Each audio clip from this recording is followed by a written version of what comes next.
Assalamualaikum warahmatullahi wabarakatuh. Selamat pagi semua, salam sejahtera untuk kita semua. Pada kesempatan kali ini, saya Hoiria dan Christina Desideria akan melakukan presentasi sidang akhir yang berjudul Pra-rancangan pabrik Acrolein dari gliserol dengan proses dehidrasi kapasitas 25.000 ton per tahun. Yang pertama-tama, saya mengucapkan terima kasih kepada dosen pembimbing saya yang telah memberi kesempatan untuk melakukan sidang akhir ini, yaitu pertama kepada Ibu Wivina Dia Ivontianti, SSI MN, yang kedua kepada Ibu Lala Tarbiyatun Nashim Malifa, SSI MN. Tak lupa juga kami ucapkan terima kasih kepada dosen penguji kami yang bersedia dan memberi kesempatan untuk melakukan sidang akhir ini. Yang pertama kepada Ibu Rinjani Ratirakasiwi, STMT, dan yang kedua kepada Bapak Syahrul Hairi, SSI MN. Selanjutnya, saya akan menjelaskan latar belakang pra-rancangan pabrik Acrolein dari gliserol.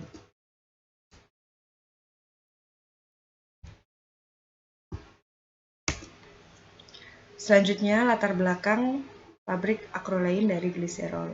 Yang pertama, penggunaan produk Acrolein di dalam dunia perindustrian sangat luas. Misalnya pada proses pembuatan polimer seperti pembuatan zat-zat organik, pembuatan sintetik seperti resin, atau sebagai bahan pengawet minyak dan lemak. Indonesia belum memiliki pabrik yang memproduksi Acrolein sehingga untuk memenuhi kebutuhan, Indonesia harus melakukan impor. Yang ketiga, kebutuhan impor Acrolein di Indonesia cenderung meningkat sejak tahun 2018. Yang keempat, produksi Acrolein dapat memenuhi semua kebutuhan Acrolein dalam negeri, menghemat devisa negara, membuka lapangan pekerjaan, dan meningkatkan kualitas hidup masyarakat sekitar. Selanjutnya yaitu penentuan kapasitas. Penentuan kapasitas sendiri didasari oleh 4 hal, yaitu yang pertama prediksi kebutuhan pasar, yang kedua ketersediaan bahan baku, yang ketiga kapasitas minimum pabrik yang sudah ada, yang keempat penetapan kapasitas. Yang pertama, untuk kebutuhan pasar diperoleh dari data impor dari tahun 2018 hingga 2021, kebutuhan Acrolein terus-menerus meningkat. Data ini kami peroleh dari BPS tahun 2020. Selanjutnya yaitu kebutuhan Acrolein sebagai asam akrilat, di mana Acrolein sendiri paling banyak dibutuhkan untuk pembuatan asam akrilat sebesar 37% Acrolein. Pabrik asam akrilat sendiri di Indonesia hanya ada satu, yaitu PT Nippon Shikubai dengan kapasitas total 140.000 ton per tahun, yaitu membutuhkan Acrolein sebesar 51.800 ton per tahun. Selanjutnya ditetapkan prediksi data Acrolein pada tahun 2027 dengan data impor yaitu 2.471 ton per tahun, dengan data ekspor yaitu 0 ton per tahun dikarenakan pabrik Acrolein belum berdiri di Indonesia. Yang ketiga yaitu data konsumsi diperoleh dari konsumsi asam akrilat yaitu sebesar 51.800 ton per tahun. Selanjutnya data produksi yaitu 0 ton per tahun. Diperoleh kebutuhan pasar dengan rumus konsumsi ditambah ekspor dikurang produksi ditambah impor. Diperolehlah kebutuhan Acrolein yaitu 49.328 ton per tahun.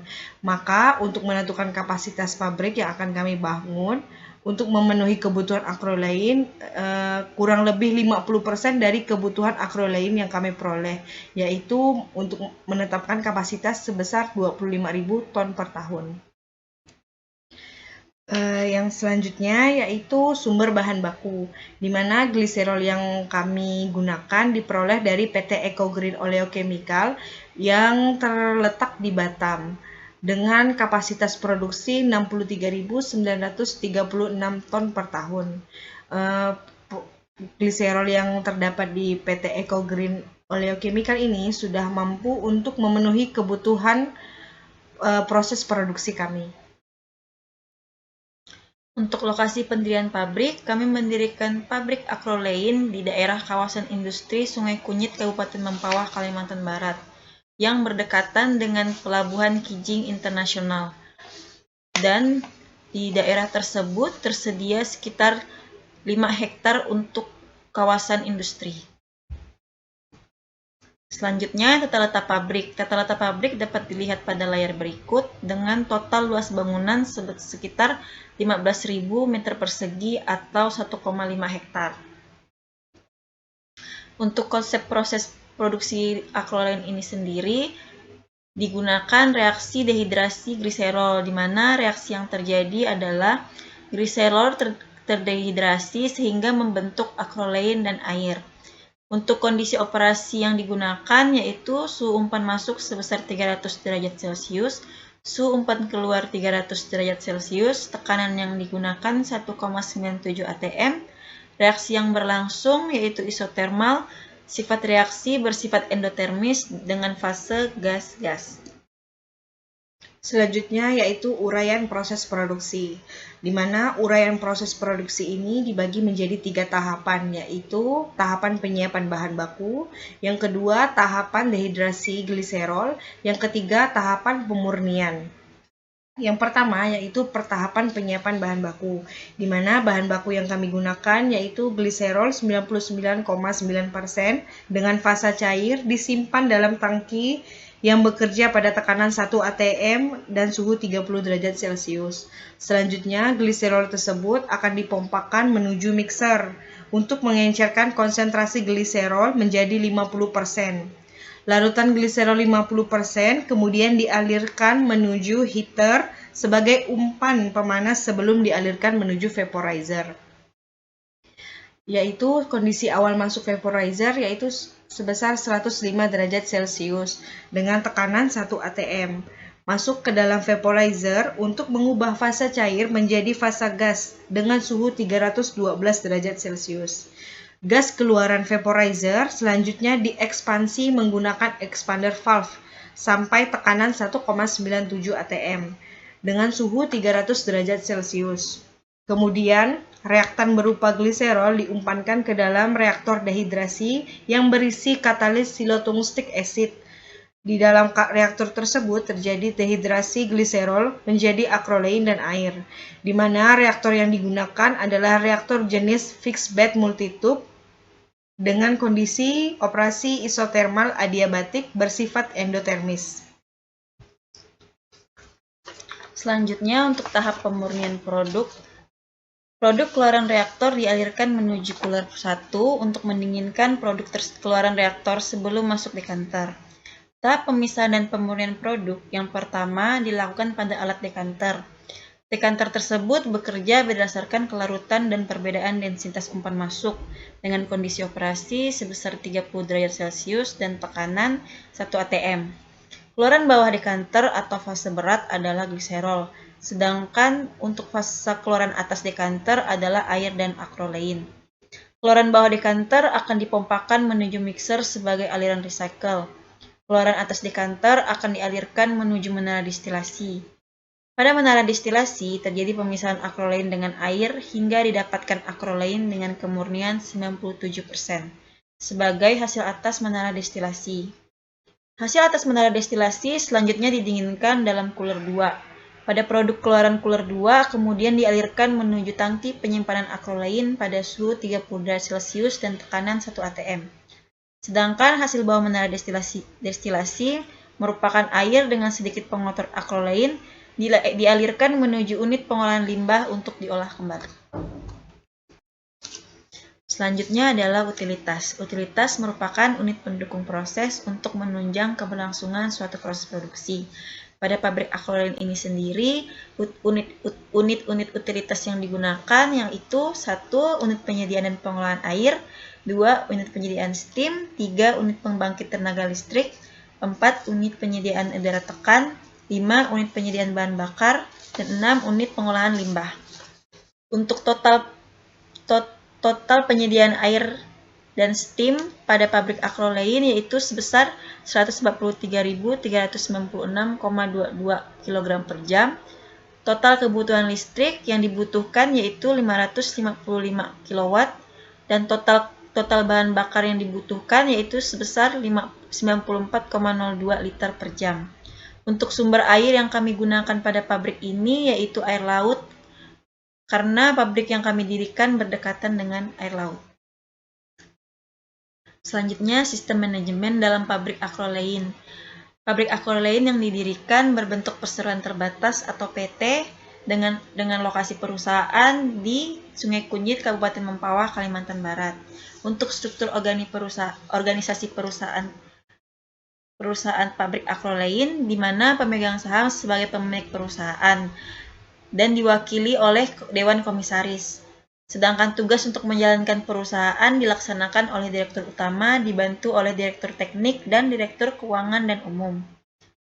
Direktur Teknik membawahi bidang pemasaran,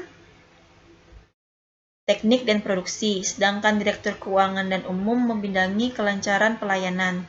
Direktur-direktur ini membawahi beberapa kepala bagian yang akan bertanggung jawab membawahi bagian dalam perusahaan. Sebagai bagian dari pendelegasian wewenang dan tanggung jawab, masing-masing kepala bagian membawahi beberapa seksi, dan masing-masing seksi akan membawahi beberapa karyawan perusahaan pada masing-masing bidang. Selanjutnya yaitu analisa ekonomi. Hasil evaluasi ekonomi pabrik akrolein melalui proses dehidrasi gliserol dengan kapasitas 25.000 ton per tahun adalah sebagai berikut. Yang pertama, total fixed capital investment, yaitu sebesar 350 miliar 881 juta 186 rupiah. Yang kedua, working capital, yaitu sebesar 227 miliar 174 juta 845 rupiah. Selanjutnya yaitu ROI atau Return of Investment sebelum pajak sebesar 81,7%. Selanjutnya ROI Return of Investment setelah pajak yaitu 65%. Syarat ROI sendiri yaitu di mana pabrik yang memiliki ROI di atas 44% tergolong pabrik high risk. Selanjutnya yaitu POT atau PO time sebelum pajak 1 tahun. POT atau PO time setelah pajak yaitu 1,3 tahun. Di mana syarat POT sendiri, pabrik-pabrik yang tergolong high risk harus memiliki PO time di bawah 2 tahun. Jadi pabrik yang akan kami bangun ini sudah sesuai standar POT.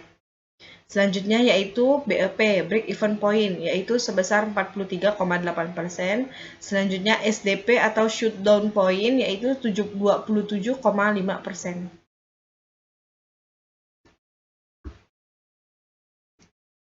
Selanjutnya untuk kesimpulan, yang pertama, berdasarkan pertimbangan terhadap peningkatan kebutuhan akrolein, maka direncanakan pabrik pembuatan akrolein dengan kapasitas 25.000 ton per tahun berbahan baku gliserol 6.481,63 kg per jam yang diharapkan untuk pemenuhan kebutuhan nasional.